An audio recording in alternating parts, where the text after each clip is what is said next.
клоци и боксови за шише зејтин до неодамна не беа ретка слика во регионот. Во земјава не беше фатено насилство пред камера, но имаше поинакви битки за шише масло.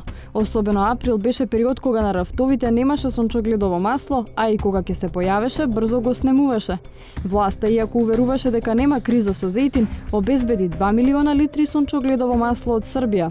Со последните одлуки на владата кои се прават согласно точни анализи помеѓу Министерството за земјоделие и Министерството за економија, веќе е почнало да се указува и рафинирано масло за јадење од страна на нашите соседи.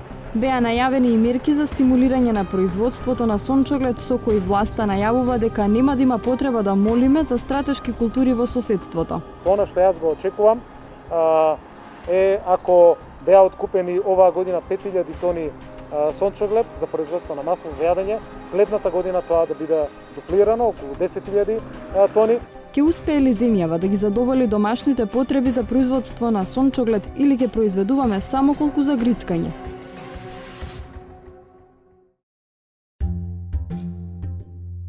5722 хектари или околу 8000 фудбалски терени. Толкава е површината на дополнително државно земјиште кое владата годинава им го понуди на закуп на земјоделците за да садат стратешки култури, меѓу кои сончоглед. Еден од оние што поднеле барање на огласот е Митат Исмаиловски од селото Будаково, општина Могила. Препознатлив по специфичната модерна механизација и големите посеви во Пелагонискиот регион, Митат вели дека секоја година бара парче повеќе за обработка. Веќе обработува 400 хектари, а на третина од нив годинава засадил сончоглед. Јас добро го знам сончогледот, добро го работам сончогледот.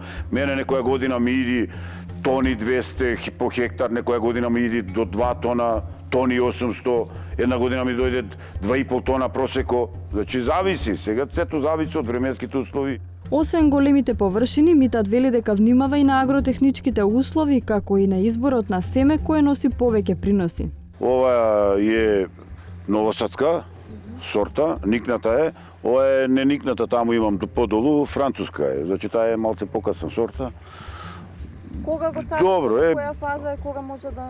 Па ова го имам садено негде околу пред месец дена. Веќе е ова во 4 листа, значи одлична е, третирана е од плевели, сите работи се. Со Митат разговаравме пред околу 2 недели. Иако се надеваше, на крај тој не се избори за парче од ново понудената земја под наем. На наддавањето цените отишле повисоко од што може да си дозволи. Колку од апликациите биле за сончоглед, податок според кој би можело да се пресмета колку плюс домашен сончоглед може да се очекува оваа година, беше едно од прашањата што ги поставивме до Министерството за земјоделство. По цела седмица чекање добивме одговор дека владата практично не знае колку од дополнително понуденото земјиште за стратешки култури ќе се посади со сончоглед, колку со пченка, а колку со пченица. Пристигнати се рекордни 235 апликации, што представува досега најголем број поднесени апликации на оглас за закуп на земјоделско земјиште.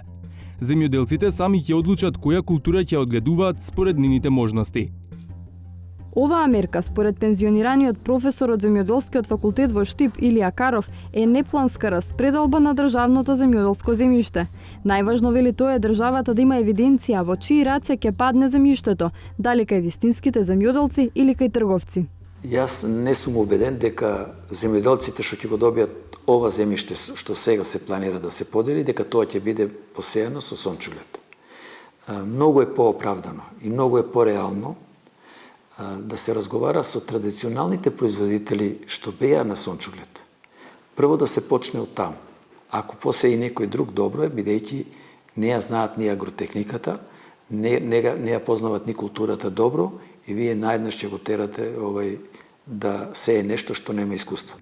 За да се зголеми домашното производство на сончоглед, професорот Каров смета дека земјиштето треба добро да се испланира и по региони, земајќи ги предвид карактеристиките на секое поднебје, а потоа земјоделците и да се едуцираат за сортите сончоглед. Ние имаме правено голем број на испитувања и тестирања на различни хибриди на сончоглед во Овчеполскиот регион, што значи дека има квалитетни хибриди со висока содржина на масленост и со многу повисоки приноси. Значи, и да, ако се каснеме ние за наредната година да чекаме во пролет да бараме семе и да ги планираме површините, тоа ќе оди многу тешко. Добро е да се испланират оние земјоделци што планират да ги посеат површините под сончоглед, да го тоа направат планирањето и да ги издвојат површините и да ги подготват уште ова есен за наредната пролет, да се подготват за производство на сончоглед. Според податоците од Државниот завод за статистика, во државава секоја година се садат околу 5000 хектари земја со сончоглед. А ако се земе предвид и просекот од околу 1 тон по хектар, производството на сончоглед се движи околу 5000 тони годишно. Тоа задоволува помалку од 10% од потребите за производство на масло. Па слично како и кај пченицата и производството на брашно, и сончогледот најчесто се увезува од соседните држави.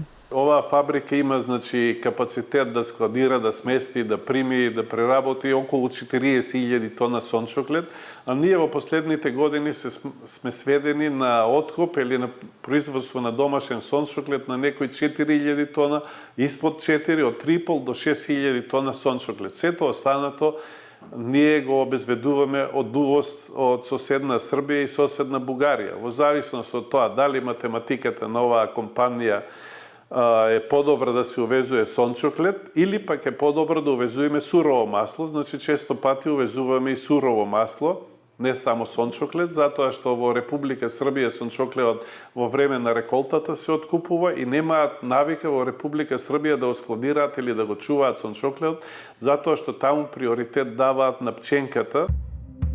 Министерот за земјоделство Љупчо Николовски во неколку наврати вети дека со постоечките параметри уште идната година ќе се намали увозот на сончоглед и масло.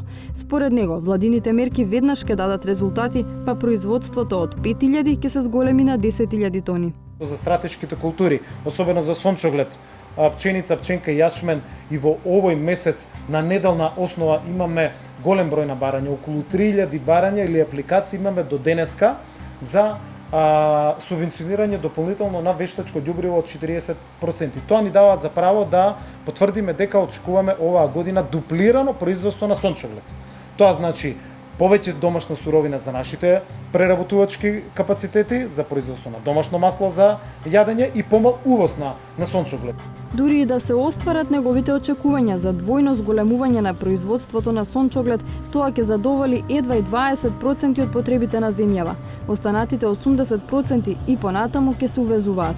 Ако продолжи војната во Украина, една од најголемите извознички на сончоглед во светот, известно е дека битките за сончогледово масло во продавниците не се настан што може да го оставиме во минатото.